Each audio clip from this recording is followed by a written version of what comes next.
سوچ رہا تھا بیٹھے بیٹھے کہ آپ لوگ خزانے سمیٹ رہے ہیں یہاں سبحان اللہ سبحان اللہ. اور یہاں سے جو خزانے سمیٹ کے جائے گا اللہ کے فضل و کرم سے انشاءاللہ روز محشر بھی اس کی چمک آمین انشاءاللہ. اور میں آج اپنے ساتھیوں سے کہہ رہا تھا کہ آج ہم پیر بن کے نہیں جا رہے، آج ہم غلام بن کے سبحان اللہ سبحان کہ اللہ. ہم بھی ان کے غلام ہیں جن کے پاس آپ بیٹھے ہوئے ہیں.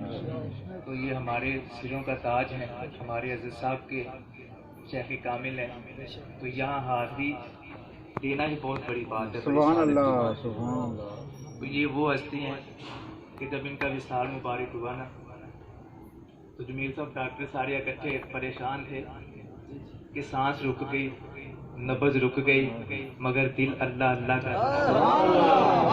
رہا. یہ کون سی شخصیت ہے کہ جس کی سانس تو رک گئی ہے مگر دل اللہ اللہ کر رہا ہے، دل نہیں رک رہا. سبحان اللہ. میرے حضور کی اللہ عالم یہاں ایک بات فرماتے ہیں کہ اس درد دل نے مجھ کو دیوانہ بنا، جلوہ دیدار یار نے پروانہ بنا دیا.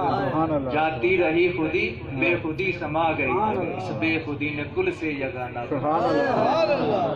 تو دوستو جو اللہ والے ہوتے ہیں نا وہ مرتے ہیں. بے شک بے شک بے شک. بلے شاہ سا مرنا نہ ہی گوڑ پہ آ گئے.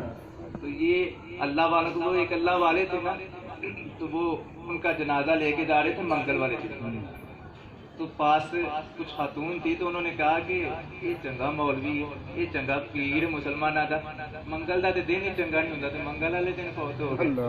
اچھا اب ذرا توجہ کیجیے گا، ان کے کانوں میں بات پڑ گئی جنازہ جا رہا ہے تو سرکار اٹھ کے بیٹھ گئے. انہوں نے کہا بی بی دس دیرا دن چنگا اس دن. انہوں نے کہا جی جمعے کا تو پھر حضرت صاحب کا جمعے والے دن وصال ہو.